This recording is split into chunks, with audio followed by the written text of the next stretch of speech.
Hello, I am Peter Dang. I am an animator at Rooster Teeth.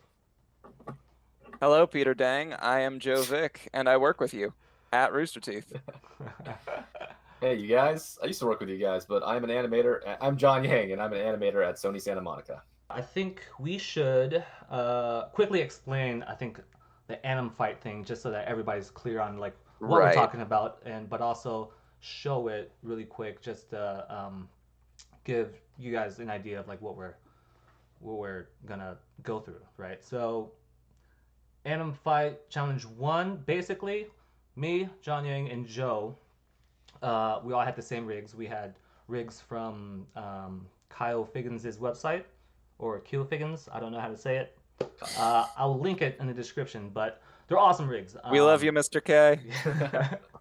I mean, this right here is Kunoichi. She's a super badass ninja assassin, and that's adventurer. And these were the two rigs that everybody was using during this challenge. And the cool thing about this challenge was that we none of us saw each other's work. We kind of just for 1 month we were just working on our own, and then at the very end we just literally just put it together. And yeah, do you guys have any other thoughts on this before we just watch the video real quick? No, just that we came in. The only consistent thing between these two was the two rigs. We were even encouraged to choose different weapon loadouts just to try and Yeah. it. Well, like whatever stood out to us in the moment. Yeah. And I guess the only other like relevant thing is that there was a setup where we were assigned a winner slash loser. Yeah, yeah, And yeah. so basically the premise was start with the character, the previous loser getting up, and then they would defeat the other character, they would go down, and then the next person would come up. And in that way, theoretically, we could chain together as many of these as we wanted to. Yep. Just right now, it happened to be 3 people. Yep. Yep. Odd number, but that's fine. Yeah, That's fine. All right. everything starts somewhere. Let's roll the clip. Yeah. Boom.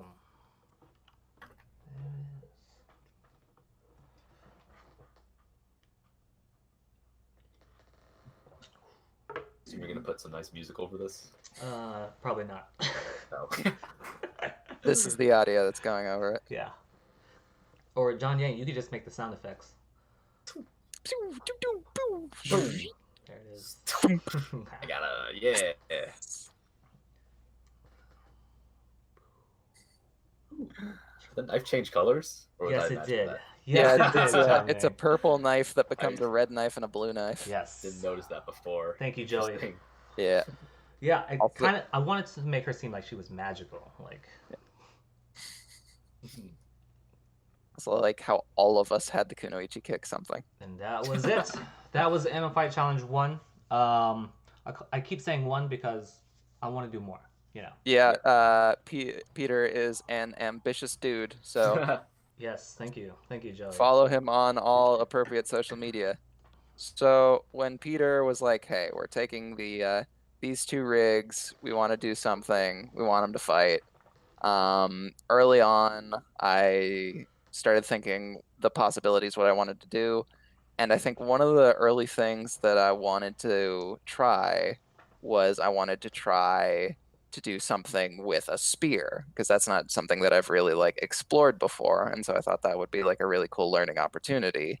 Um, and similarly, I've done like double sword stuff in the past before, but it's been a while and it's a lot of fun and it doesn't come up very often.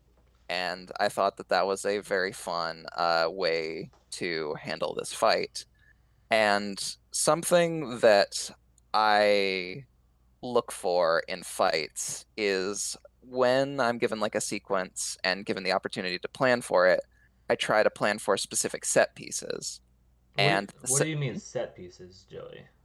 so, for example, going in, probably the first large like point that I wanted to get across, the first set piece was I wanted the Kunoichi to kick the sword at the adventurer. He would knock it up, and then we would have a shot looking down at both characters fighting while the sword is spinning above them until it eventually falls. The Kunoichi catches it, and she continues fighting. That Okay. was like the first big plan, and kind of the rest of the fight happened around that. Kind of like animation beats in the Yeah, scene. Yeah. Okay. yeah, it's kind of like a broader animation beat. Like, I'd consider it like an animation beat, like as soon as it had poses and stuff. But at that point, it was just an idea that I kind of wanted to work off of. Kind of starting from the beginning, I wanted a cool getup, which I actually used some vidref of breakdancing. This is actually my animation ref for the stand-up. So basically, had her get up in that regard. She didn't do the hair thing. Yeah, though. you should have done the hair thing. Because slicked her ears back or with her something. ears. Yeah. That would have been cool. I made a judgment call that it wouldn't be in character, Aw. and it's something that I'm gonna have to live with. But yeah, with the adventurer, I basically took the head off of my broom and swung it around Yep. and figured out this kind of cool way to get into this pose. Actually, like for this fight, I looked up like a bunch of like spear tutorial kind of stuff, like how does one spear, and I found some like really cool stuff. And a personal like favorite spear fight of mine is it's in Legend of the Drunken Master, where basically Jackie Chan and this other dude are fighting underneath a train, and one of them has a spear. And this could just be my faulty memory, but I have like a very fun memory of like the spear like being pushed through, like one hand is kept stationary and the other hand is like used to push the spearhead forward, which I do a little bit later on, like here. Yeah. Like to basically use the length of the spear to its advantage, like a natural advantage that it would have over swords. Beyond that, I tried to like incorporate staff stuff, which you fight differently with, but they've got similar handles, so there's like cool stuff that you can do either way. For the Kunoichi, I looked up some sword dancing material to try and like come up with like these graceful like circular motions, and it was something that I tried to match for a lot of the Kunoichi's motions. One like specific beat is that she blocks with one, like trying to keep the swords either parallel or perpendicular to each other. Yeah. And it's not one-to-one, it's not exact, but keeping that idea pretty consistent throughout the entire sequence that I did was something that I enjoyed the grace of and enjoyed. Like it felt very intentional. Yeah, almost as if like both of the weapons are almost one weapon, right? Because because she has such a mastery over both swords that they would move synergistically with her in a way, which I did like look at your reference, Joey, and there were like some really cool parts where I was like, oh damn, like those swords are literally parallel with each other in real life, which that was super cool. Yeah, I'm really happy with that vidref. Real quick, when you were talking about the getting up reference, what did you type in for that? You're like breakdance getting up cool. Yeah, like breakdance get up. Like I knew that I wanted to do some sort of cool get up. And I like the visual dynamism of breakdancing. Yeah. So I think this video is like stand up like you mean it. Yeah. So like breakdancing stand up was like roughly what I Googled, and I was able to find this video, and there are a lot of cool options that I could have chosen. Yeah. Like honestly, this one, for example. Yeah, she could have pulled out her swords during that spin and just like. You know what? Next time for Anim Challenge 2. Yeah. No, dude, There you like go. whenever I look up like whenever I'm trying to find like reference for some specific things, I literally type out like a super specific action Yeah. just because like sometimes you might get lucky and there for whatever reason is a video of like man punching man walking downstairs. You know, like So very this leads specific. to a good opportunity, which is like, how do we personally use VidRef in such a way that is not copying, like trying to kind of define where our personal limits are. And I know that those are going to be different depending on the person in question. Sure, yeah. For me, whenever I see something that I really like from an anime or a movie, I never try to like copy it, like copy it because Right. it just feels, I don't know, like it feels weird as an artist, right? Mhm. But I do try to maintain like the spirit of that reference. And let me just show you like this Kakashi reference really quick that I Mhm. referenced Which I think all of loosely. us spiritually referenced because I think we all kicked Oh, right. something with the Yeah. Kunoichi. Yeah. Oh no, this is the other kick. This is another kick. So this is Okay. a video of Kakashi fighting this one Akatsuki guy. I I don't forgot. watch I forgot Naruto. his name. I've never seen Naruto. What? Oh my god, you guys! It's I've amazing. seen a bunch of the That fights, right there. but Okay. Yeah. Watch that So much. literally just this one part, right? mhm. This one part right here. So the guy kicks Kakashi up like that. Mhm. Then he goes down, I love that like deep kick. and then he sweeps him. Right. That's Sweep. it. I saw this animation like 5 years ago, and it just stuck with me. Right. And so like Yeah. he goes like that, and then he goes like that. It's just like a high kick, and then he reverses direction, and then he goes low. Right. And there's something super dynamic and simple about that I really loved, and that's what like mostly motivated this section right here, where she goes high, then she goes low, and Oh, that's cool. then I added a part where she goes horizontal. Okay, Mhm.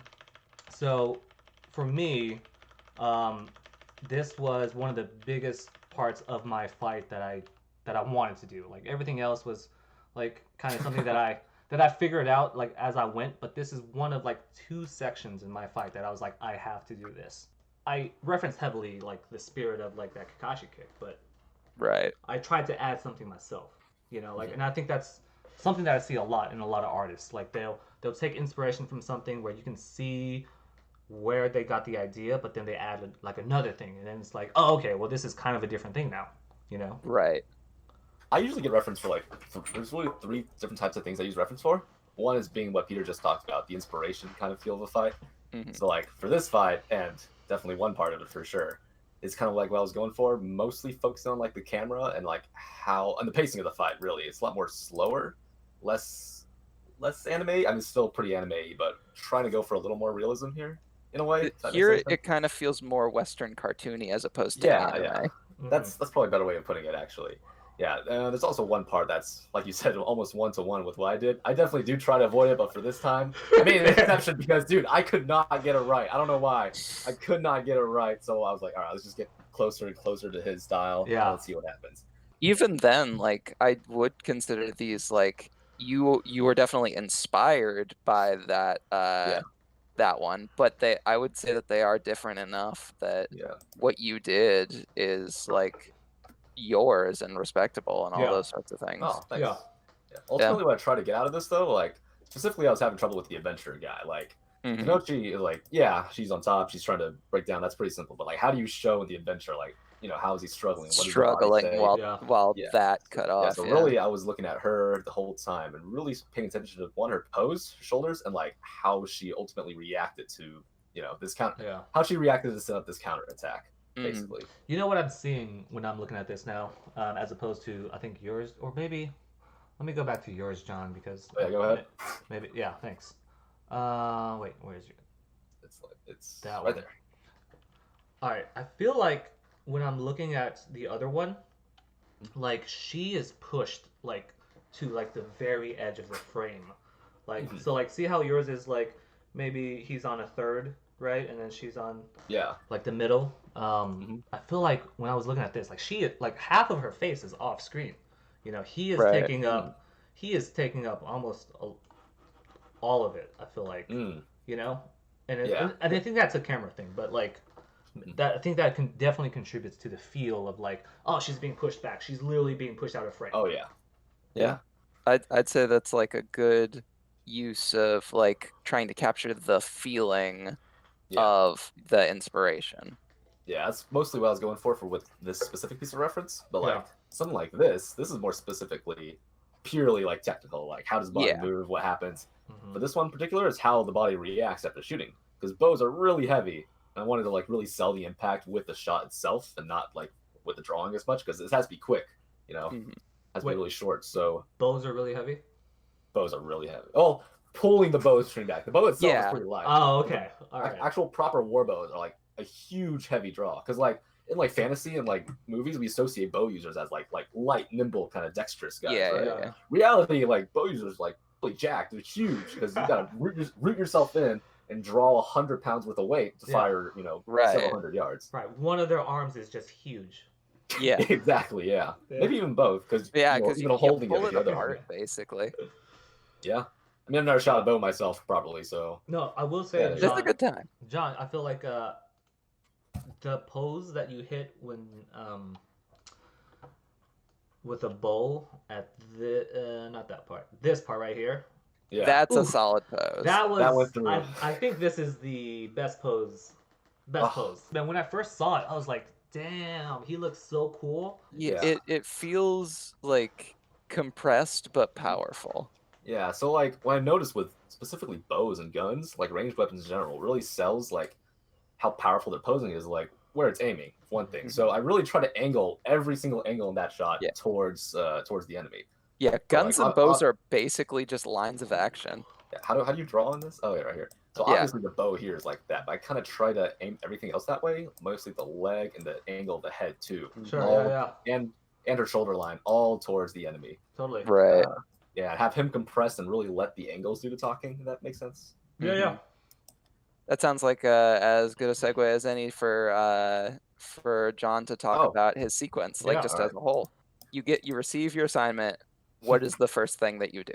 All right. So the first thing I did is the same thing I normally do with most of my shots. I try to think of like, most of my personal shots, because like when I'm working at home, I'm not getting paid to do it. So I try to gain something out of it. You know, I try to have a goal. Usually it's like to improve something or animate something I normally haven't done.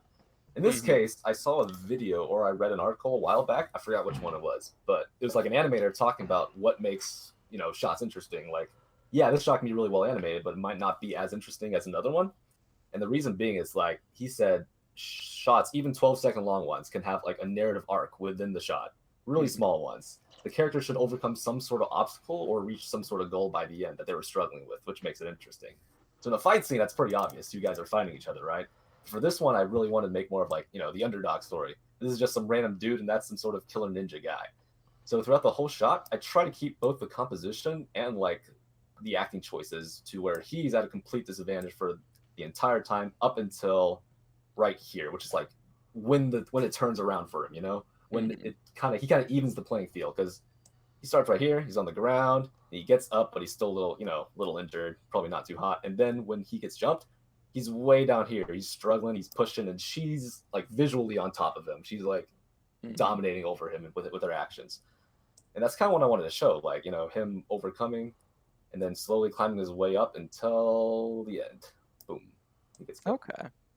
Yeah. I probably could have done it more with the cameras, because like, this little even looks a little weird. And like right here, also a little flat. But yeah, that's kind of what I was going for this shot as a whole. That, and also when I was looking at this piece, I noticed what really makes it, one of the things makes it interesting, there's a lot of like in and out, characters pop, they're in frame, they pop out of frame, or far back into the background. They come close, back out at the end. They're like in the background and then in the foreground. Yeah, exactly. Oh, that's a good stretch. But yeah, stretch. Yeah, it's like more dynamic movement without actually having to move the camera. Because like throughout my shot, the camera's mostly in the same spot. It's tilting up and down a lot, but it's not like flying back and forth a lot or even cutting. So I figured I let mostly like the characters jump in and out, letting that create more dynamic excitement. Yeah. So, yeah, starting in, pull to a medium, start to a wide, pull in real close, and then she'll jump away into a little wide, give some breathing room, and then she'll come in really close, and yeah, they start brawling away before pulling back to the money shot and done. Okay. That is the money shot. Johnny, Absolutely. do you like to animate your focal length on your camera? Sometimes, only for very specific reasons. Like in this case, I did it here, like right there with that little pull in. I could have probably done it with just moving the camera forward, but the focal length does make it more boom. It's more explosive. Boom. If that makes Yeah. sense. Yeah, makes more boom. It also, it adds that depth while like zooming in. I think I did it here too. Maybe I don't know. It But- looked like you did it like when the Kunoichi is like running into Slash at him. See, I honestly don't remember. I might have, yeah, because the camera here admittedly is a little wonky in some places. Yeah. I think I did, yeah. Yeah, like yeah. that's not like a detriment. Like I it know, yeah. works. Yeah. Some decisions I admit are not as well planned as others, but that's okay as long as it comes together in the end. Yep. Yeah, it definitely came together. So when she comes in, like I said earlier, this adventure is just some dude, right? He's not like the world's best fighter or even like a ninja like she is. Mhm. So like when I found his reference in this really poor quality video of MMA fighters, you kind of you see the dodging, but these guys are like professional fighters. They know what they're doing. They're coming in. They're ready. Should have added this part. Yeah, The hand. that guy was just so sassy. Yeah, they got they're cocky. Like they're really good at what they do. This Yeah. guy is not very good at what he does. So I kind of had to like take the movement reference, but like add his character onto But make it more chaotic. Yeah, so like more like less planned, more like instinctive, on his part. So like she comes in, he's not even ready. Look at that. She's about to slash. So he just goes, oh, just gotta get out of the way real fast. Quick panic look on his face too. Then the next one, same dodge. But this time he like kind of sees an opening and goes for it. Yeah. So yeah, And you that's bring really what the bow up so that you can anticipate that he's gonna swing it across to strike at her. Yes. Also he threw his spear away, so you can't use that. So Yeah. gotta go with the bow. But yeah, that's really what I was trying to gain out of this particular piece of reference. Like yeah, they're MMA fighters, but if I try to put that on the adventure, it would look cool, but like it's not him, it's not his character. Right. Yeah. Ultimately, like a very important part of animation, characterization. Yeah, and like using kind of what we were talking about, we have the vidref using it for the feel of a scene, and then we have it for the physicality. So this is a case where you were interested in the physicality, but didn't quite match the character. So Exactly. So I had to put the feel onto it. exactly. John, yeah, when I look at your shot, I feel like your shot has more of an emphasis on very specific beats of the fight, whereas I feel like mine and Joe's is a little bit more continuous with the action and like attack, defend. But yours is like attack and then kind of linger on that moment and then go to the next moment and then linger on that moment. Yes. If I can was put John intentional, on actually. blast for a second, Yeah. that's like indicative of like a lot of like my perception of his animation style, where just so much of his animation focuses on making sure that like the individual beats read and that they're like beats in and of themselves. So like I think that's indicative of just how you animate and have animated. Before actually, I actually did have a version of this where it was much faster. Okay. The timing was very much compressed. And then I don't know what happened, but I just kind of like stopped animating for a few days. And when I went back to it, I was like, oh, this is really fast. Like some of the beats I thought I was reading well aren't reading as well as they were before. So I really did try to stretch it out and really let them linger on this one. Because that's a really good point, John. Because like when you kind of have fresh eyes on your own animation after not seeing it for a couple of days, it just feels different, Like a lot of the things that you did to I don't know, make it read a certain way, then you start to figure out like, oh, that's not working like the way that I thought it was gonna work. Yeah. And then usually fresh eyes helps with that, but I don't know if we're allowed to get fresh eyes on this project, so you can have other animators look at it if you want.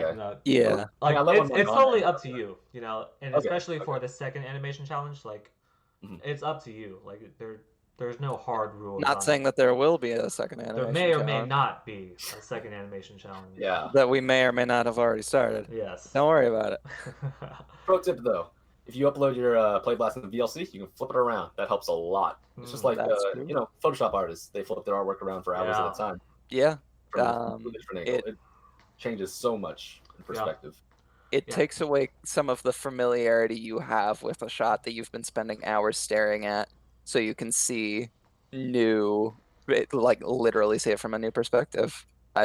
Absolutely, it helps. Yeah, and I think that's one of the reasons why like almost every animation teacher encourages you to just show your work. Just show your work to your friends, show your work to your coworkers. And I think I've learned something in addition to just the show your work sort of attitude that you should have. And it's something that I learned at like one of my first few jobs. And I might have mentioned this to you guys, John and Joe, but every single time you get a note, no matter who it's from, no matter if they're better or worse than you at animation, doesn't matter. It is legit. It is valid. They watched your animation and they had a thought about it, and you cannot discredit that note. You don't have to do it. You don't have to do it. Yeah. But every note that you get is an impression from an audience, Mhm. and it's all valid. Every note is valid, but you can pick and choose which ones you want to do. And I always think about that in addition to always showing your work to other people, because ultimately you are making it for an audience, you know? Yeah. If I was to start at the very beginning of what my planning process was, is that So day one, what do you do? I think about very specific beats that I want to happen. The things that I think will be the coolest, the money shots of the fight scene. I always prioritize those and get those working, and then I literally just fill in the gaps of everything else. There are two parts that I really wanted to do.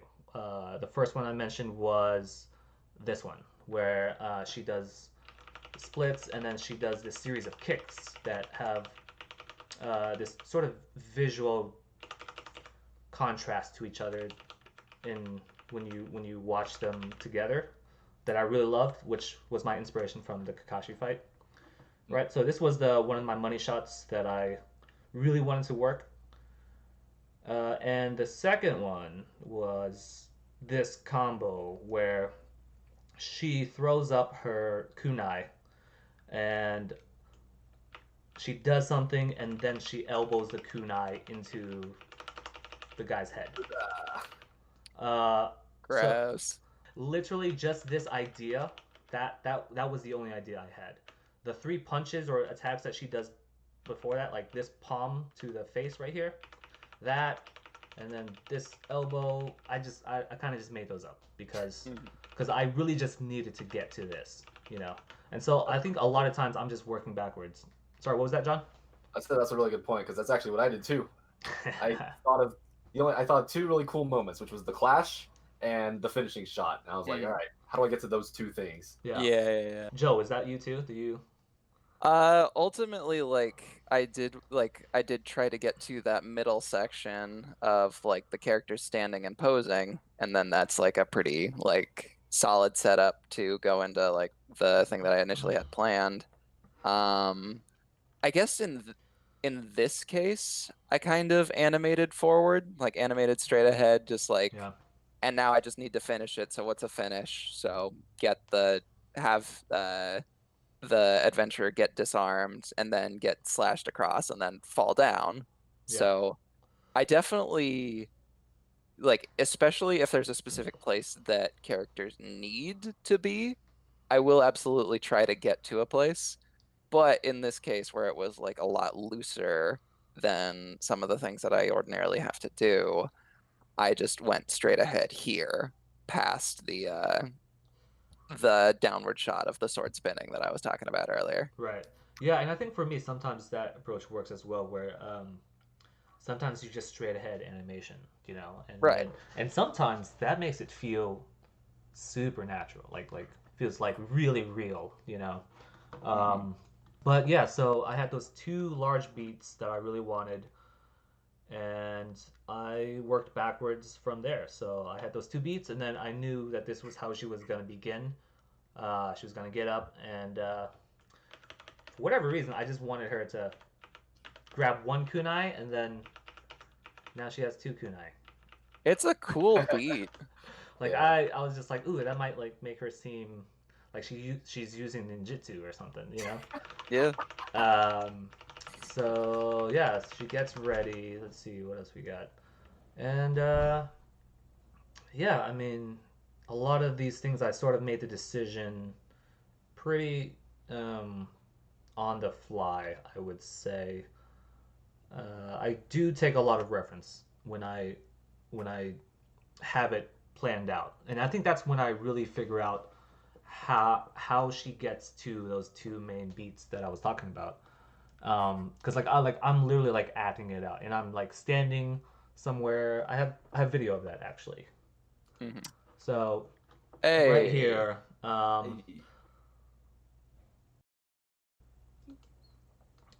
so just that one part like that, and right here I'm just like I don't know. I'm in like a 24-hour fitness dancing room. That's where I Oh, am. nice. And you probably can't tell, but in my hand there is a pen. There are 2 pens Ah. that I used to simulate the knife.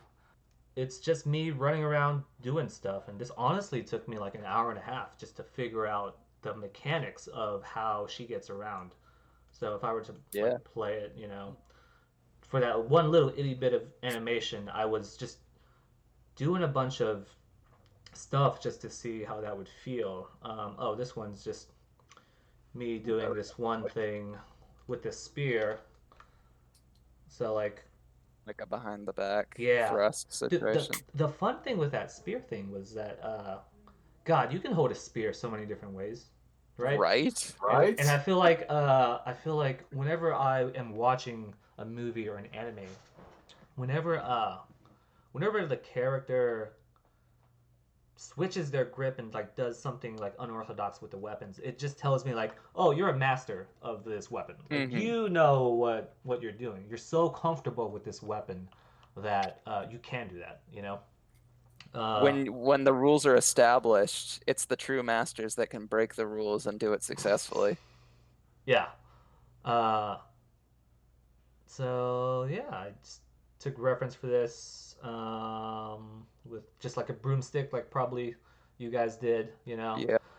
Whenever I do the reference, I am mostly looking at my feet.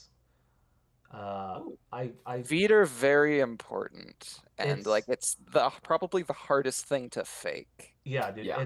It's so like the foot, dude, right here. This adjustment right there before I even do anything, Right. that makes everything so grounded. It's Yeah. the smallest thing, but it has implications on everything beyond it. Right, like Makes it that. more realistic and Yep. less snappy posy, Yep. Because like Yeah. if you land in an awkward position, you gotta do some small readjustments. Or even if you're like about to attack or jump, you gotta like, reposition your feet a little, get in a better position with your Yeah, yeah. hips. Yep. So like you can see my hips right here readjusting, right? Oh yeah. Yeah. And then I take this like mini step. It's a super small step, and then it goes into this larger move. And also, okay, so like I mainly look at the feet because that tells me where my weight is most of the time, right? There are these like secondary actions with the offhand, like this right here, and how the hand kind of swings up like that. Yeah. I would have never known to do that had I not, like the hand's going like this, and then the spear thingy is going swoopy like this or something. It's a technical term. That's right, swoopy. Get more swoopy in there. Yeah. So the hand now goes down while the spear goes up. Like that counter, like move, it makes everything feels connected. And that's one of the great things about taking actual physical reference that you do yourself is that you can have that like main action and just concentrate on doing that, and then in the reference you see all these secondary things that you weren't thinking about. Right. So I am a huge proponent of taking a lot of reference myself. I would say that this shot right here was my favorite to work on, just in the entire shot that I had. I like it more. Real quick to answer the technical questions that I know that are gonna show up. How did you do the sword trail on the spear? Oh, Like, it's yeah, very prominent in that shot. this Like, one you right have a here. very, yeah. That right there. For the viewers at home, we're all at home, I guess. Hmm. Yeah. That is literally a For the plane. viewers out on the bus. I took a plane and I took the vertices and I just stretched them. And I literally moved it so that it would be shaped like that. Mhm. That's a terrible drawing, but it would be So shaped like for that.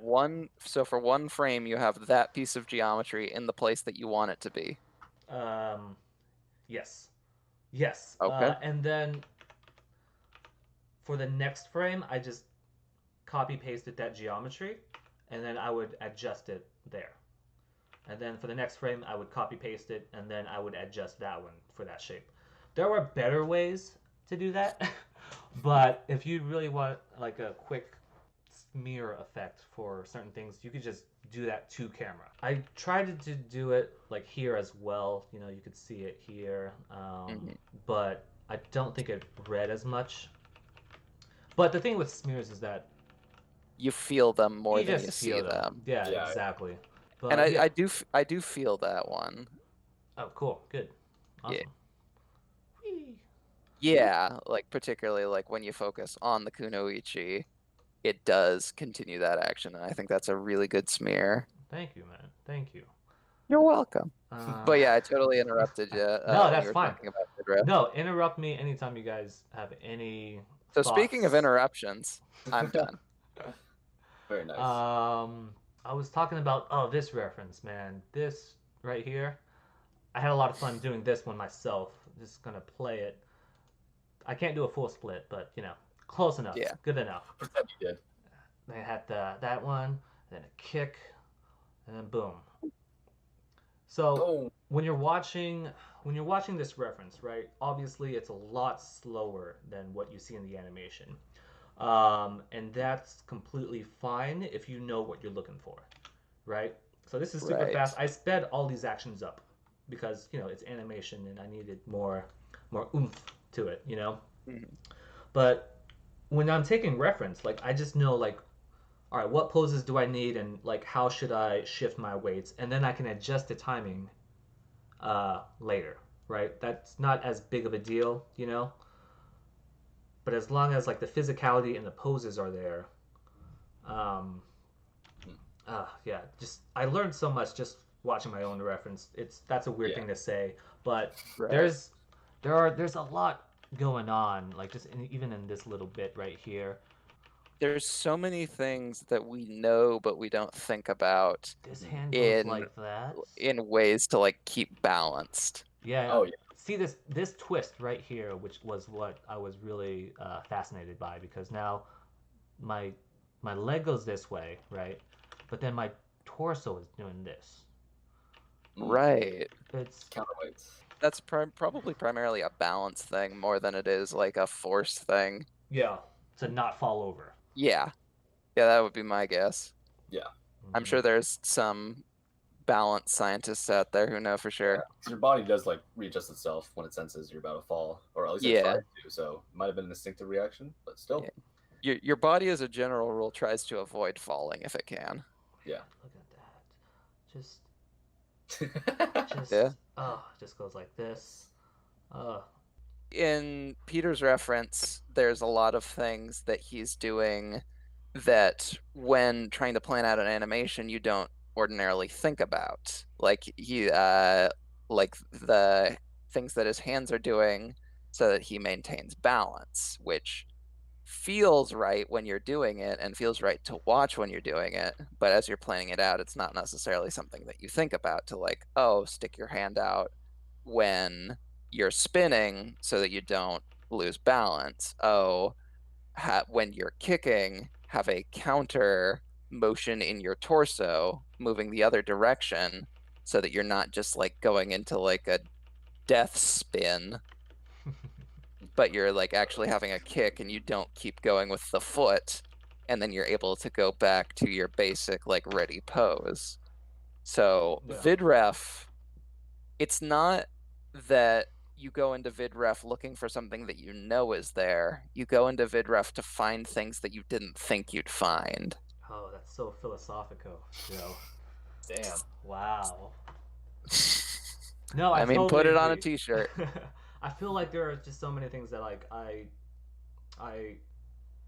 learn about just how locomotion works only by like doing the video reference, you know.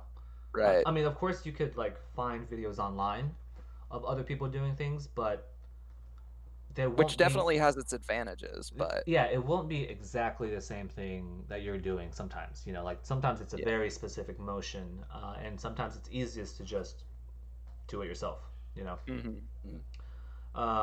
Yeah. So let's keep going. oh my god, that kick. Shatters the wall. Yep. Yeah. That's a one frame switch. It's Yep. This is a whole wall, and then I hit that wall, and I just put in a bunch of cracked geometry, basically. Yeah. One frame switch. I know that there's going to be a handful of people asking like specific questions about how did you do this effect, how did you do that. So thank you for like kind of preempting that, because that is a good little trick Yeah. that all you animators out there can do. This right here, guys, that is a flattened torus, and I just scaled it up like that. Yeah, it looks like it's semi-transparent. Yes, and I do like a, I don't know, I feel like a transparency on it makes it feel more of like a whoosh than it does like an actual thing, right? Yeah, because it's supposed to be like a force of wind, so. Yeah. Yeah, and then she does this thing, which I took some pretty fun reference for. Is it Some Game of Thrones? And oh yeah, the knifey thingy. It's the technical term. Here it is. By the way, I took multiple references at different points of this animation. Don't be afraid to, you know, you're halfway into your animation, like you're a week into your project, and then you're like, well, I want to change something, you know, but that would require me getting out my camera and going outside, and then I gotta upload it, and then I gotta edit it. You know, it's worth it. It's worth just going through all of that just to make sure you get the physicality of it right. You know. Even one thing I feel like I was iterated at Rooster Teeth was like just standing up at your desk and mini acting out some scenes yourself, because like you can really feel it in your body. You know, like what moves and like what drives which kind of action. Yeah. And, like if I move my leg, then my hips kind of moved a little too. I should probably look for that. It's definitely better to actually film yourself doing it, so you can see it from a third person perspective too. Yeah, and I try to set up my camera as it would look in my scene, as close as I can get it.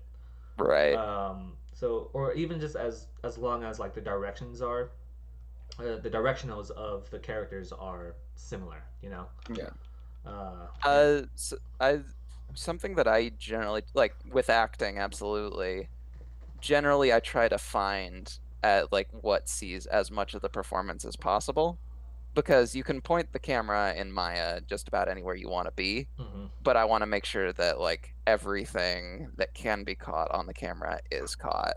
So yeah, like if it's a specific thing, like where specific camera angle stuff matters, then yeah. But generally speaking, I try to go for physicality purposes. Interesting, because like for me, it's like sometimes I know where my camera's going to be, and sometimes I kind of feel it out. But for this particular sequence, I knew that this was going to be this camera, and then she kicks him, blah blah blah, and then he lands here, and I always think about never breaking the 180, right? And so I had to have the camera somewhere. Sometimes I break the 180, but that is a personal failing. That's one of those rules that you break when you know you're breaking, you know. Yes. But for me, it's like for this shot, I was like, I definitely need the camera to be on the other side of this wall, and so this is gonna be just Adventure is gonna be screen left, and Kunoichi is gonna be screen right. Oh wait, hold on. Wait, Adventure was supposed to be screen left the whole time? Not the whole time. Oh, okay. Yeah. No. Just for like this sequence Okay, in gotcha. particular. And then I made a decision on the fly to orbit the camera like this because you could not see the stab if the camera From the other side. from the other side, right? So I was like, I can't Yeah. I can't cut because then it would be breaking the 180. Right. And so I was like, oh man, I guess I'm just gonna have to move the camera around him for this, and then I'm gonna have to move the camera around again, to get this, right? So like a lot of it is just figuring out as you go, like where do I need this camera, and how can I fix the cut or the transition so that the viewer isn't disoriented, right? And I think that's the big rule with the 180. It's like generally avoid breaking the 180 because it disorients the viewer. But if you can break the 180 and it doesn't disorient the viewer and it works for your scene, do it. You know, like I feel like that's you just got to know why the rules are there to begin with to break them. Yep. I think. Right. I guess okay. This is probably a good time for me to talk about like my camera philosophy when I do action shots. There are basically three types of camera in my opinion, and it relates to focal length. You have the really wide focal lengths of maybe less than 30. You have the medium shots of around 50 to 65 millimeter, and then you have the long shots of just 85 and higher, right? And so those are three focal lengths that I always keep in mind of what I need it to be. And then I kind of pick and choose between those three. The number could go higher or lower, it doesn't matter, but as long as it's around those three things. And then I try to vary up my focal length as the fight goes. Because I think that with camera, I think it's just way more dynamic when you get like a wide shot, and then you get like a close-up shot, and then you get a medium shot, and then you kind of switch between those three, right? So like this is kind of a close shot. I don't know. This is sort of a medium shot. This is sort of a long shot. Like I really pulled the camera out, and I think this is probably 85 millimeter, 100. I'm not sure. But I think of camera the way I think about like dynamic animation, where you want to vary up the rhythm of the camera as you do your animation, right? So it's almost the same as like when you're writing an essay. Sometimes you want like short sentences, sometimes you want medium sentences, and sometimes you want long sentences. And then you mix all three of them, and then you can have a pretty nice flowing, coherent essay. And I think it's the same thing visually with camera angles in conjunction with the camera focal length. And so if you look at my camera, this one's pointed up, right? Pointed down, medium, you know. And they medium vary shot. in size relative to Exactly. camera space. I'm thinking about focal length and like the angles of everything. And also, I also think about the shot length. You know, sometimes I want like a really longer shot, and then sometimes, for example, this shot right here is 7 frames. Right, so it goes 1, 2, 3, 4, 5, 6, 7, boom. That's a 7-frame shot. 7 frames is not a lot, in my opinion, right? And I think for those super short shots, you feel it more than you read it. You know, it's like you're not exactly sure of what pose she has, but you could feel something coming towards you, and I think that's the important part of that. And it flows well into the next shot of her like embedded in the wall. It like shows her coming forward, like there's great force. Yeah. And then like the next thing you know, she has impacted into the wall, and it feels fast and it feels forceful, and it reads. Yes. And I think that's a good segue into my animation philosophy. So I think that's my like camera philosophy. My animation philosophy is that there are basically two things that I can have the audience sort of react to, and that's either a feeling or they can either feel something or they can read something. Mm. Okay. So in my animations, like I often think like, okay, do I need the audience to read this pose, or do I need them to feel this action? And that's it. Oh. That's literally it. So like if I were to walk through everything, right? So it's like, Yeah. if I take this action, this is a very fast action. So you feel this, you read this. Okay? And mostly you're going to read poses, and mostly you're going to feel actions, you know? So for example, like a punch. If this was my first pose, right? And this was my second pose, like this, right? Mhm. Read, feel, read. Mm. Does that make sense? Yeah. Yeah, it's kind of like the purpose of why you want a snappy punch. Yes. And why you might like take out frames or reorient frames so that you don't see like every instance between the anticipation and the actual impact itself. Yeah. But like wanting to read that initial anticipation and that impact while feeling everything in between. Yep. Read the keys, feel the in-betweens. Yeah. Yes, exactly. Put that on a t-shirt. Yeah. Yeah, and I think that a lot of my animations are largely motivated by that. So like you feel this, her coming towards the camera, and then you read this pose where she is embedded in the wall.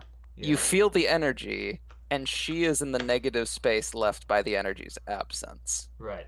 Yes, exactly. And it's a balance, I think. It definitely is a balance because I feel like when you're doing fight animation, there is like a lot of energy, right? There's a lot of like things moving at the same time, and I think your job as an animator is to capture that energy, but you have to make it read for the audience because oftentimes, like when I was first doing fight animations, I was like, oh yeah, I need everything to be super fast and gritty because that's what I imagine fights to be in real life. You know, it's chaotic, it's crazy, and it's energetic. And if you were to just try to recreate that exactly, you might capture that energy, but it won't be readable. So if you're watching I feel like as that's an audience, what the Bourne movies went for. Like, oh yeah, with the shaky cam. Yeah. Yep. That's all feel and no read. Yeah. Oh, I have a video really quick of Captain America of something they did that I thought was like, I was like, oh, that was amazing. I remember watching Winter Soldier and this fight scene. I think I know what you're talking about. Me too. No. Okay, well, let's roll the clip. We'll roll the clip. Roll the clip. Okay. Roll the clip. You guys watch this, and you tell me which part you think that I'm talking about. Okay. Is it the knife flip? Just let's watch. Let's see. Let's watch.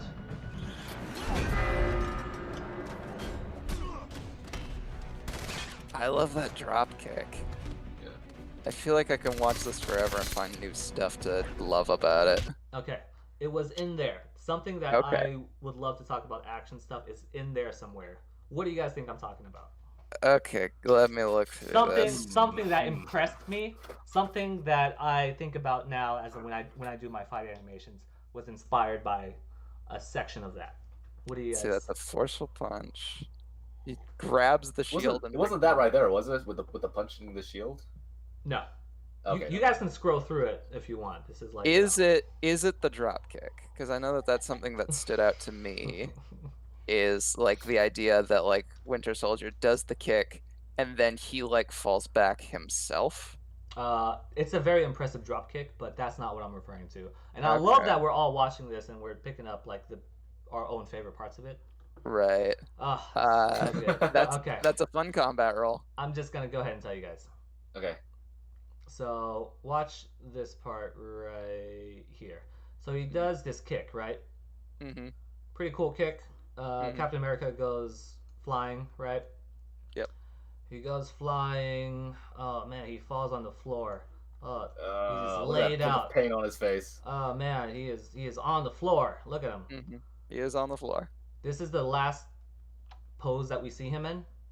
We cut to Bucky. What pose is he in now? He is squarely behind his shield, right? So like going from here, cutting to Bucky, and then going back to there. There's this implied motion that happened, and when we watch it, it just reads, and we understand completely like what happened, even though he's like this. Okay. And the very next time we see him, he's like that. And it's not disorienting at all, and it all happens off screen, but it really it shows you how you can capture the energy of the fight without having to show any of that animation, right? And the pacing of it feels absolutely amazing, you know. But Winter Soldier is a good movie. It's amazing. I look at these fight scenes all the time for inspiration, man, because for example, like in one of my Genlock shots, I tried to capture this energy where a character goes off screen, right? And then you go to like Nemesis, and then the camera turns back to that character, and that other character is already doing something. I guess it's easier to show you guys. In one of my shots in 4, right, let me just play the clip. Yaz, Kazu, and Chase are fighting Nemesis for the first time. And that's it. That's the clip, right? Here's where I like try to copy the spirit of that Captain America shot, where the last time you see Kazu, that was my guess. he is on the ground, man. All right. And Chase, he's doing a cool thing. Woo. This shot was super fun to work with, by the way, because you had 4 characters, right? And the whole balance was just to try to make sure each character read, and it make sure each character felt like they weren't just dancing around in the background waiting for their time to do something, right. You know? Yeah. And so last time you see Kazu on the ground, right? Last time you see Chase, he's kind of just getting into a ready position. And then now you're focusing on Yaz and Nemesis, right? Then Chase comes in. Boom. He does a punch, right? Pushes Nemesis to Kazu, and this is the second time you see him. He is ready for a butt punch, right? Yeah. Ready for a butt punch. That's right. Check it out. Boom, right to Nemesis' butt. Pow. Pow. Right? My butt bone. Yes. This is Kazu's secret move, the butt punch. All right, so like this whole time, Kazu's standing up. He's off screen, and he's getting ready for a punch. And then Chase does this. He does this. And Chase is already halfway into a kick, right? But you don't see him until here. Boom. And it's this way of like focusing the camera and the action, but balancing that with all the characters feeling like they're doing something the entire time. Yeah. Right. You know? It's like the camera is following action. Yeah. So like if you need a character to not be active, then kind of getting them off screen and giving them a reason as to why they're not on screen. So like in the case of Chase, like initially when it's following Yaz and Nemesis, he is continuing to follow the action, but he's not the focus. So the implication is that he continues to follow the action, but he doesn't interact with it until it's his time to perform the actions that he needs. Similar with Kazu. Kazu has a plot reason why he's like pushed off screen, like he basically falls and is like on the ground. So it makes sense that it's like a few seconds until we see Kazu again. Yeah. But it's a believable amount of time between when Kazu falls and when he's like interacting that like theoretically is just like, okay, yeah, he got up, he got into position, and he did the butt punch.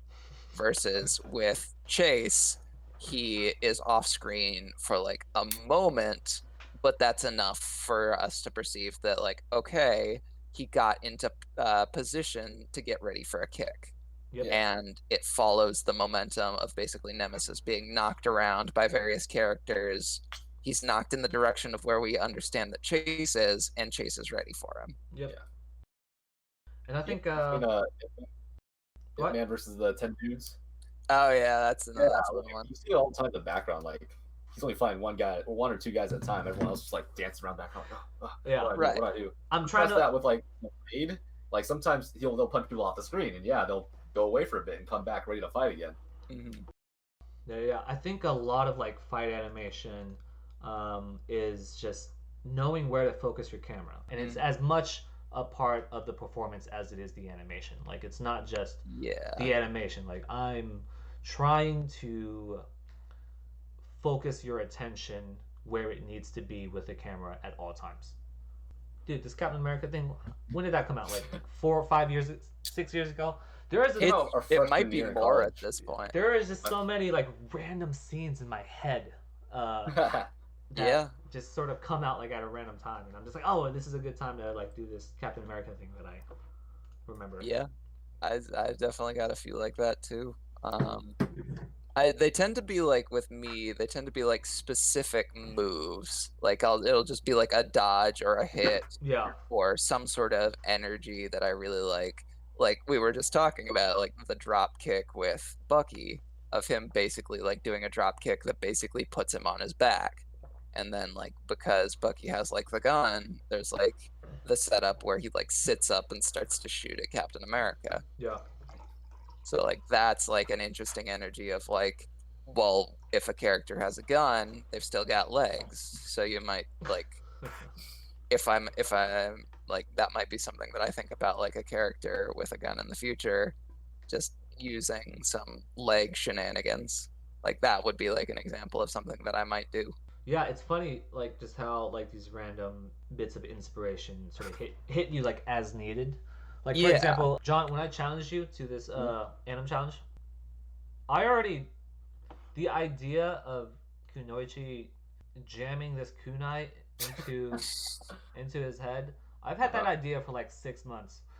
Oh wow! I was randomly at work and I was in a meeting and I was like, oh, it would be really cool if I murdered somebody with he's just thinking, how do I get out of this meeting with a knife to the head from the elbow, and I scribbled it down in my notebook. My notebook at random places just has like a really shitty drawing of like elbow, kunai, and then a head. You know, just like inspiration comes from the weirdest places. Yeah, and then I use them months later. Yeah, I'm also like a pretty prevalent like thumbnailer, where usually I thumbnail in when I'm looking for something specific, like when I understand like what characters I'm trying to do, when I have a place that I want them to get to, and so I'll just start thumbnailing ideas like, well, maybe they can jump there.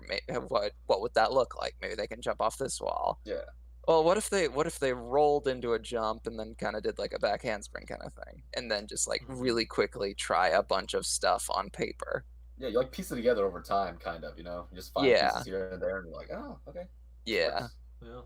And sometimes, like kind of like what Peter is talking about, I'll come up with something that I really like the look of, or like the mental look of, which is kind of like what the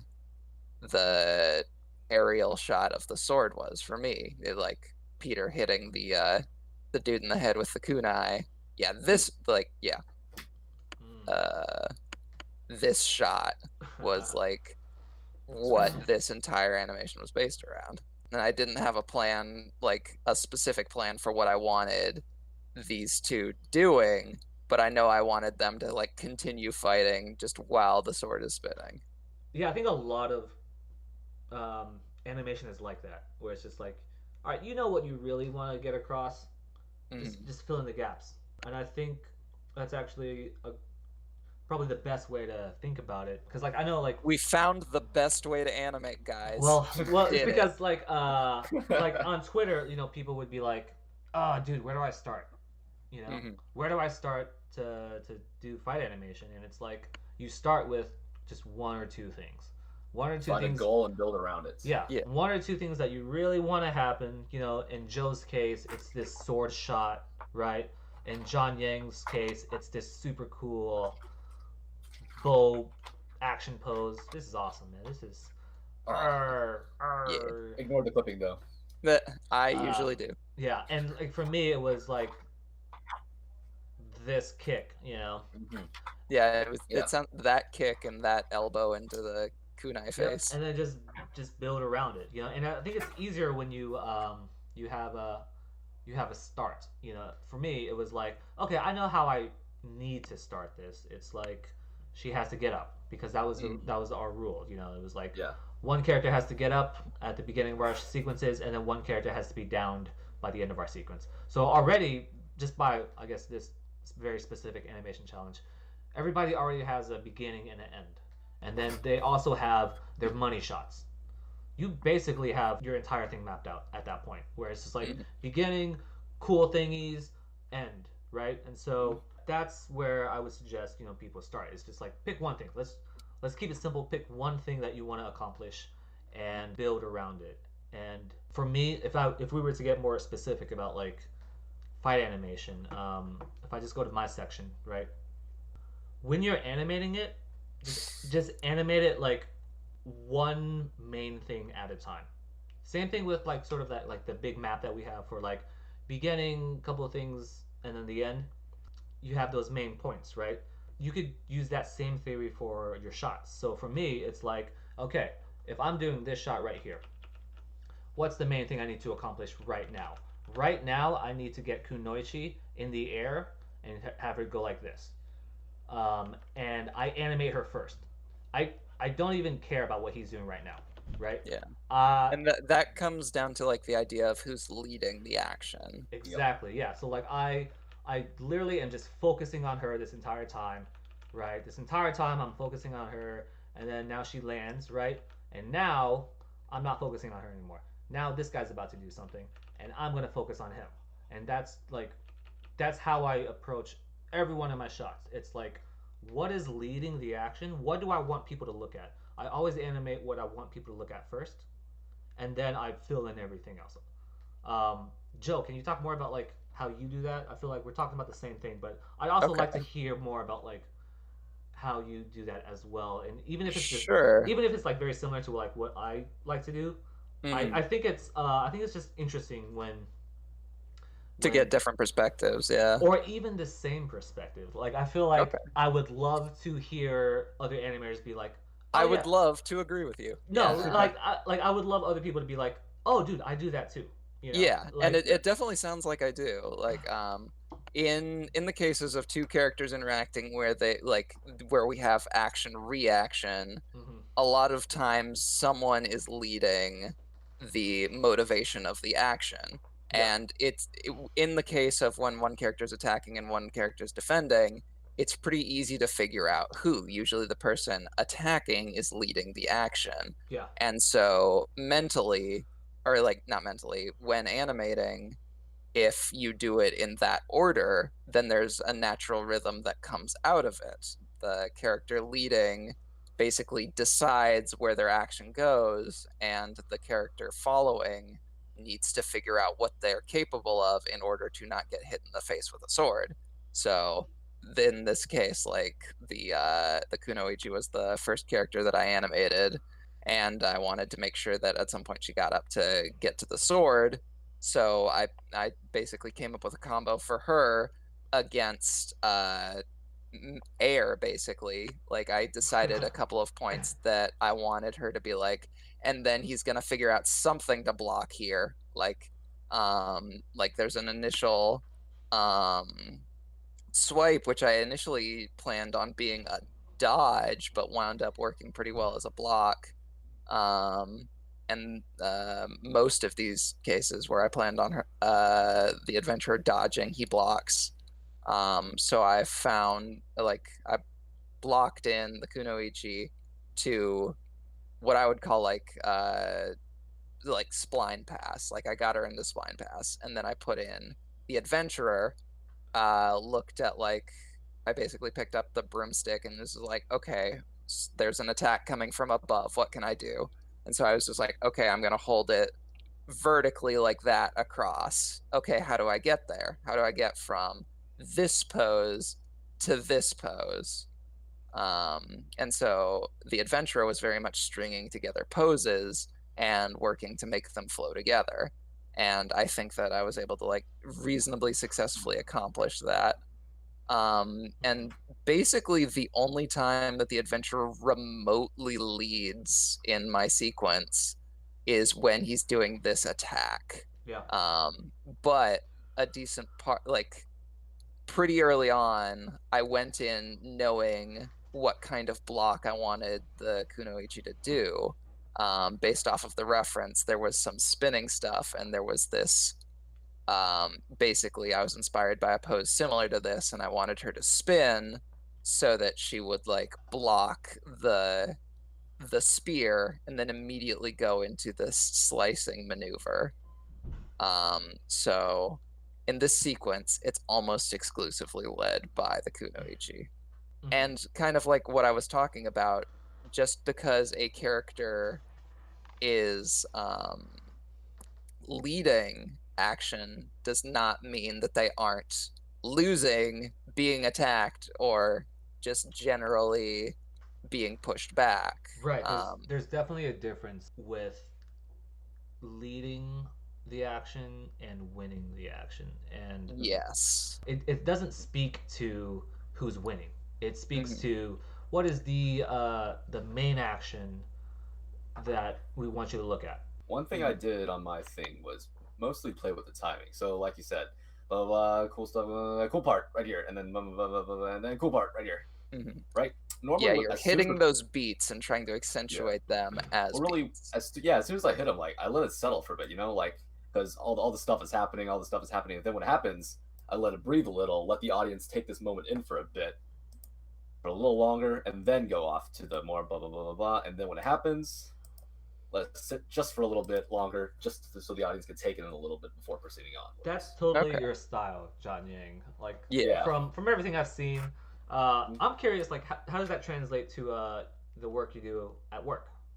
Oh, not much at all. I do gameplay animation at work, so honestly, like, this is my first time animating a camera since I left Rooster Teeth. Oh, okay. Yeah, so most of the stuff I do is more functional to a degree. There's still some of that in there, but it's very different. Is it mocap? There's a lot of mocap? There's yes and no. It's kind of weird to explain. Those are the answers. Yeah, those are the there's a lot of mocap involved, yeah, but it's very liberal with how we deal with it. Yeah. Same like at Rooster Teeth? Yeah, very similar to Rooster Teeth. Also, our mocap actor here is amazing, dude. If you've seen the documentary for God of War 2018, you have a dedicated mocap actor in house. Yeah, he's off-site, but he like has his own mocap studio and he like does work for a lot of games. Without trying to name drop too much, I think I know who you're talking about, and he is a dude that I follow and is like frequently vidref material. His video reference is amazing. Yeah. Yeah, but back to the topic at hand. Yeah, back to the topic at hand. There's not much I could do in that aspect because, you know, animation for gameplay is very different than animation for TV or movies because you require functionality too in addition to it looking good. And it needs to work from every conceivable camera angle in most cases. Yeah, like for instance, if you animate like a jump, you know, like if you animate a jump, you gotta start with standing, do a little anticipation, get your feet in the proper position, then you do the jump. But if like and you also need to like work from an existing idle too. Yeah, exactly. Because like in a game, if you push the jump button, you expect your character to immediately jump and react to incoming obstacles or incoming danger. Because like you don't have time to like get a little settle and then do a little jump. Yeah, it has to be instant, but it also has to look good and still follow all the rules of animation. So it's like a different kind of thinking I usually have to do. But yeah, I did like to come back to this. This is like, you know, going back to my roots. Yeah. Nice. Yeah. Is there anything else you guys Oh yeah, the last thing we need to talk about actually. What? So after seeing each other's work, what do you wish you could have changed to yours? Yeah. Yeah. So personally, I could definitely say I love the choreography in your guys' work. It's all super complex, but at the same time, you know, readable and cool. So I wish I could have done more of that. I was trying to go for a little slower style, but it probably would have looked cooler, you know, if I went more of the flashier vibe, the flashier mode. Yeah. No, I feel like I want to see the different styles of animation, you know, between everybody. Because I feel like that's just what makes this so fun and what makes it like not work per se. is because you're making your animation. You know, you're not making another person's animation, which is mostly what you do at a studio, right? You're making your animation in your style, and I feel um, like when I watched your stuff, John, I was like, yeah, that's John. You know, and I think that was the point of these animation challenges is that we are all given the same materials, same rig, same amount of time. What do you do with it? It was kind of an opportunity to be ourselves as animators. Yeah. Yeah. So it's like that challenge I think I talked about once. Is like if you give 5 different directors the same script and see what they do with it. Right. You know? Yeah. Yeah. Same exact thing. And I think basically, yeah. Just talking about it like this was like just super fun, you know, because when you're working at a studio, I don't know about you guys, but I don't know how other people animate at work. You know? I'm just animating my own stuff, and they're doing their stuff, and you know, sometimes I'll see a play last or whatever, you know, but like I don't This has been the most direct insight to like an individual animator's like mindset that I have gotten. It's and crazy. I'm like, yeah, because you're working with these people every day, you know, for years, and this is the first I've heard Joe talk about his animation work, you know, like in depth like this. This is your animation, you know, right? Experience. And I'm very like, I think that there's a lot to be like learned in trying to figure out your own preferences in that regard. Like, what do you like? Because speaking to the you give the same script to 5 different directors, you're going to wind up with 5 different films. Like, as animators, we have things that we look for. We have preferences that we aim for and things that we try to do. And like, we also have like inherent weaknesses that will like, generally speaking, like personally, I'll try to avoid my weaknesses and lean into my strengths. But there is also like strength in like trying to tackle your weakness and trying to be better at it. So this kind of exercise is a good way to try something. I forgot whether I had a point or not. Yeah. But I'm very grateful for this opportunity, and I do think that I learned a lot.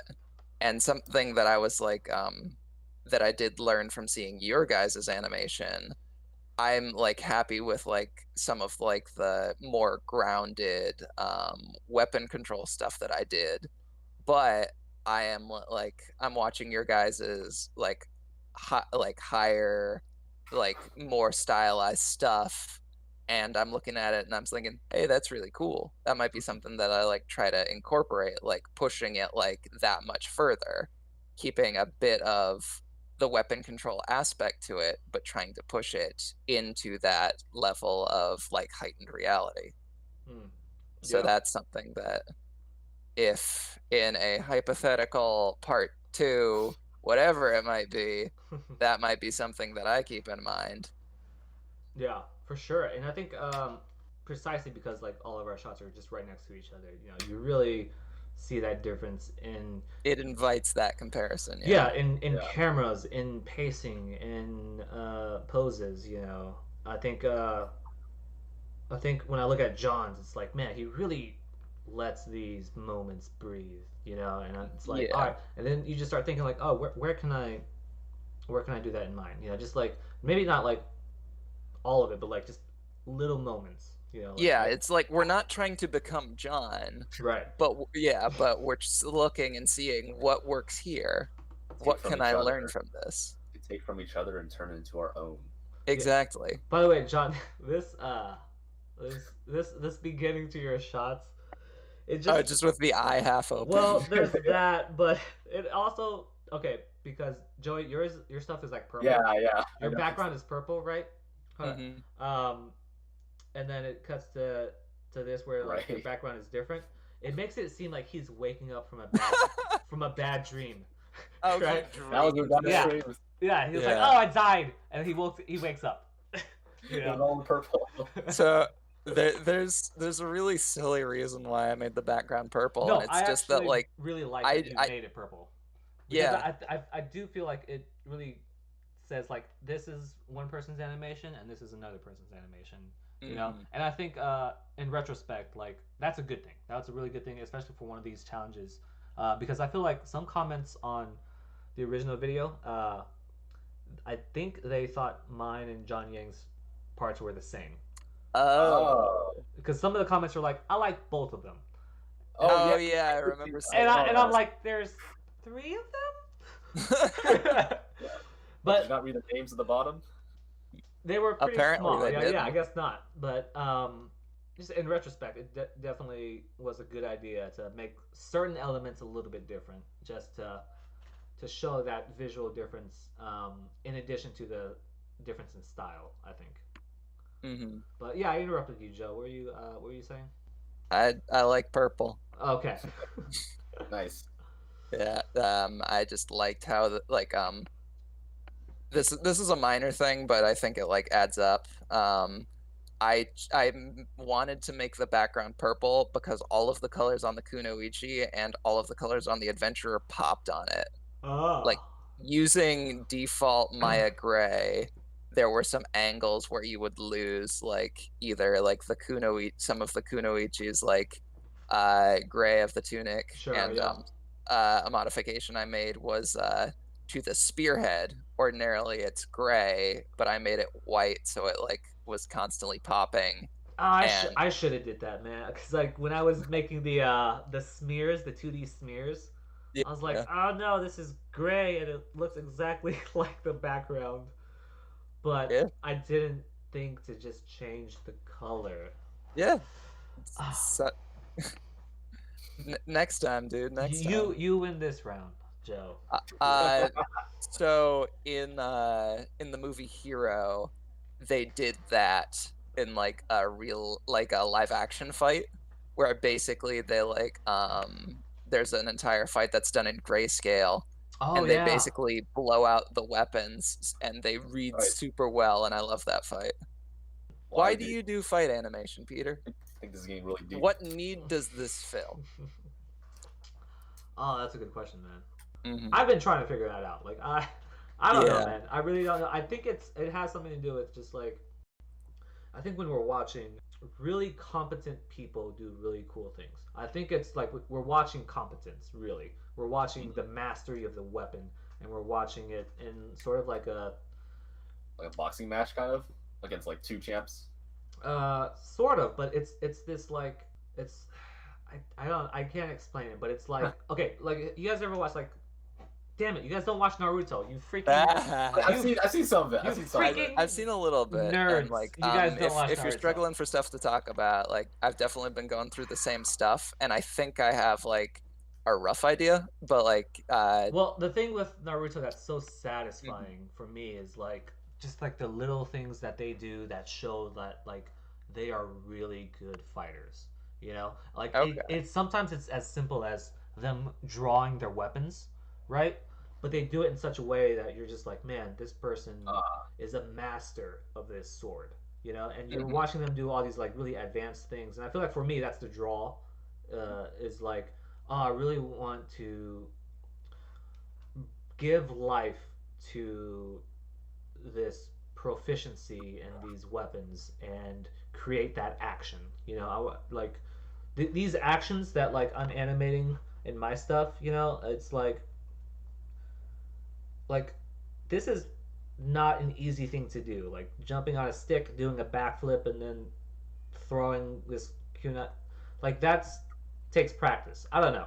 For me, in my mind, it's like when I watch that, that's like that's impressive, you know. And that is very impressive. and If I you- saw that in real life, that would be amazing. right, and I think we're watching competence. I think Oh, Joey had a point there with the fantastical aspect of it. Like, you don't see this stuff in real life, but like here, Yeah. if we could see it in real life, we'd be It's- amazed. And this is as close as we can get, probably. You know? And like, like beyond the just like, oh, this would be amazing if I saw this in real life. It's like that it has that technical proficiency that you were talking about. Like, Yeah.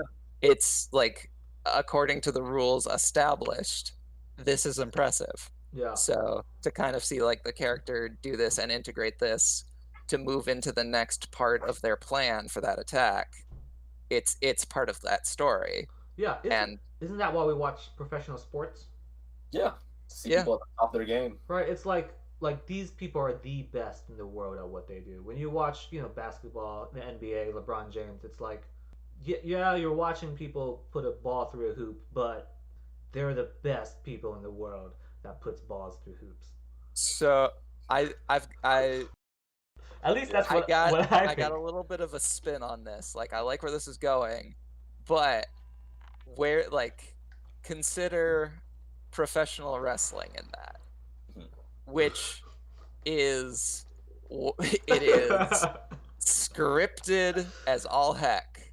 Okay, but they're But still the best scripted wrestlers in the world. There's yeah, like, amazing physical prowess. this is what I'm getting at. And like, I think, like, for me personally, why I enjoy fights is because that is kind of the story that I enjoy telling the most. Ultimately, if two characters are fighting, there's something that they disagree about. One person wants the other person dead, the other person disagrees. So having these characters come together and kind of challenge each other and push each other to tell that story of who wins, who is able to come out the other end, Yeah. and to be able to create these characters who perform well, to have these characters tell that story through that action, to tell these moments of, like, build up to payoff, Yeah. and do that performance wise. Yeah, I think it's like two people are having an argument, but it manifests itself through physical actions. Yeah. In which you can see the opposition physically. And going back to your Nemesis fight, you have three characters, like, simultaneously against one fighter, but you have that momentum going against, like, the one character, and they are being pushed back, basically. Yeah. Like, this is a strong character who is able to get in powerful hits, but when the characters are teaming up, you see that momentum, and the story being told is these three characters working together against a larger foe. And you tell this story with punches, kicks, explosions, and all the other fun things. Yeah. The best fights are the ones that, like, tie in the story, right? Yeah. And that's what fights are. They're physical arguments, you know? Yeah. You're cheering for one side and wanting to see the other guy fail. And similarly, like, I think some of the best fights out there are the fights where characters are pushed to their limits. Like, can you think of a fight that is basically a wash for one character? Like, they have no chance, they are going to lose, and they likely inevitably do lose, but it's still a fascinating fight to watch because of the story being told. And I think finding ways to give it that weight, to give it that emotion, and some of that is through technical prowess, some of that is through events, some of that is through set pieces, and some of that is just through the story of the characters going into it. And finding ways to build and then have that moment of payoff. Thank you guys for joining me, honestly. Absolutely. It was fun, man. Yeah. Yeah, I mean, this is, first time, like, we did a video like this, but hopefully not the last, honestly, because this was fun.